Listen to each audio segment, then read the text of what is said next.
Where's my goddamn briefcase? Hello everybody, welcome back to Screenstars. I'm here today to bring you my review for the 2022 action film Blowback, a film that is directed by Tibor Takacs and it stars Randy Couture, Cam Giganet, Michelle Player and Louis Mandylor. Now the film focuses on Cam Giganet's character Nick, who is, I guess you could describe him as like a small-time criminal. He is trying to put a job together because he needs some money. His daughter is seriously ill, his insurance is running out, and there is like an experimental treatment, I think in LA or something like that he can't afford. So he needs about $500,000 at least to be able to pay for this treatment. So he puts this job together. He needs a crew, so he ends up working with Randy Couture's crew. The job is pulled off, however, he is betrayed at the end of the job, left for dead, with no money, nothing, and he decides to kind of fight back and get what he is deserved from those that betrayed him. Right, what are my thoughts on Blowback? Well, unfortunately, what we have here is a completely and utterly generic and predictable action film that follows a very, very laid out path and doesn't deviate away from it at all. So if you like fairly standardized action film, it's fairly simple to follow, doesn't take any risks, is competent in most things that it does, and you don't mind like fairly middle of the road type movies, then any of that sounds attractive, then this film will be fairly watchable for you. I personally found it a bit of a bore. I found none of the characters here on display interesting in any way, shape or form. Now, the Nick character, I think they tried to humanize him by having the sick daughter, so that you can kind of understand why he's doing what he's doing to get the money that he needs to get the experimental treatment for his daughter. Beyond that, there's nothing about this character at all.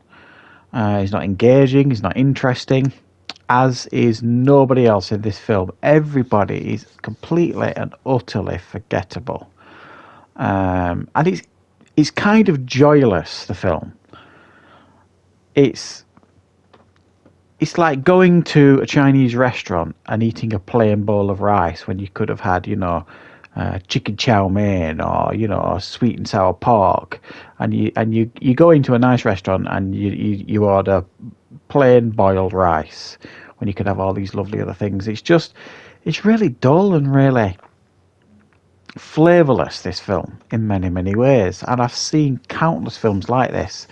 Sometimes you'll put on one of these low-budget action films and hope that it's going to do something a little bit different. It's going to play with a genre in a way and just, try and do something original. But this doesn't do anything original. You could see it coming a mile away, the portrayal. Absolutely a mile away. And then you've got this other storyline with the Louis Mandylor character, who I actually really like. Louis Mandylor. I think, most things that you see him in, he's very watchable. I loved him in the Debt Collector films with Scott Adkins, for example. And I think he's a good actor. He plays like a police officer in this film. I can't remember. I can't honestly tell you what his plot entailed because it was just needless and pointless, his whole storyline in this film. I didn't really get what him and his police partner were doing other than trying to catch the bad guys, and it was just dull. None of the characters were fleshed out or written in any way at all to make them engaging or interesting. It was just like they'd bought a do-it-yourself kit off the internet on how to make an action film with this budget. Let's say this film cost $5 million to make. I've no idea what the budget was, but let's say it cost $5 million to make. They've put that budget into a computer and it spewed out a script. It spewed out, the acting choices, and and a director, and there you go. There's your film. And they've just basically followed the instructions that they've been given to make this film.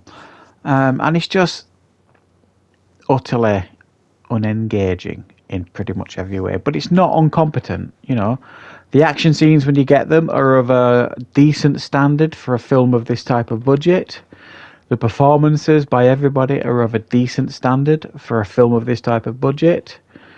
Trying to sell Randy Couture as the villain here is a bit hit and miss. I mean, to be fair, Randy Couture is not an actor at the end of the day. He's an athlete, ex-UFC star that's turned to acting. And he's done quite a few things over the years, but not many things where it's relied on him to kind of be the star. And while the star really is in this film is Cam Giganet, he's like the main focus of this film. The Randy Couture character is like the antagonist, the villain, and it's pretty lackluster, and you know, that's just the way it is. Pretty much like the rest of the film. As you can probably guess, I'm not particularly impressed with this film. I don't think there's masses wrong with the quality here, just the rest of it is pretty dull and unengaging, which is why I'm giving it a 4 out of 10. So I hope you enjoyed this review. I hope you found it useful. Thanks for watching, everybody, and I'll be back with more content on the channel very, very soon.